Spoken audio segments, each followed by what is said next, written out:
আসসালামু আলাইকুম। ক্যাপ্টেন একটা কথা ক্লিয়ার করে দিয়েছে, 10 তারিখ সিঙ্গাপুরের বিপক্ষে জামাল ভাই ক্যাপ্টেন থাকবে না। এখানে এখন ক্যাপ্টেনের দায়িত্ব পালন করবে হামজা চৌধুরী। কারণ দেখুন বর্তমানে জামাল ভাইয়ের সাথে ভালো খেলে হামজা। হামজা দেখুন বর্তমানে ভাই যে ভালো খেলে তিনি দেখুন ভুটানের বিপক্ষে হিট দিয়ে একটা গোল দিয়েছে। আর ভাই জামাল ভাই দেখুন ভুটানের বিপক্ষে দেখুন জামাল ভাইয়ের জন্য দুই থেকে তিনটা গোল মিশেছে। এই যদি 2 থেকে 3 যদি গোল হতো তাহলে আমরা আরও দূর এগিয়ে যেতাম।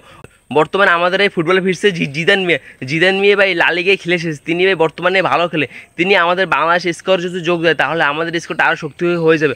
অপরদিকে দেখুন সামির সোম ভাই দীর্ঘ 18 ঘন্টা জার্নি করে তিনি ভাই ভুটানের বিপক্ষে ম্যাচটা দেখছি। দেখুন এখন থেকে সে আমাদের একাদশে থাকবে, এটা এক প্রকার ক্লিয়ার করে দিয়েছে ক্যাবরেরা একটা কথা ক্লিয়ার করেছে। বর্তমানে ভাই জামাল ভুঁইয়াকে ভাই ক্যাপ্টেন্সি বাদ দিয়ে হামজার কে এই দায়িত্ব দিতে হবে বাংলাদেশ টিমের। ভাই হামজা ছাড়া এই বাংলাদেশ টিমটাকে কেউ গড়তে পারবে না।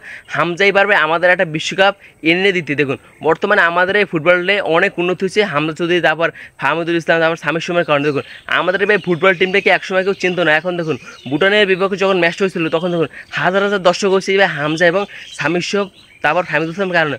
বর্তমানে দেখুন সিঙ্গাপুরের বিপক্ষে যে ম্যাচটা হবে এখানে এখন ক্যাপ্টেনের দায়িত্ব পালন করবে হামজা চৌধুরী, অপরদিকে আর ক্যাপ্টেন্সি করবে না জামাল ভুঁইয়া। এটা একেবারে ক্লিয়ার করছে ক্যাবরেরা একটা কথা ক্লিয়ার করে দিচ্ছে। আমাদের ভাই আরও অনেক প্লেয়ার আছে যারা বাইরের লিগে খেলে, আমাদের এই প্লেয়ারগুলো আমাদের বাংলাদেশে যদি আনতে পারি তাহলে আমাদের ভাই কে আর বিশ্বকাপ খেলতে থাকবে আর ভাই 10 বছর পর।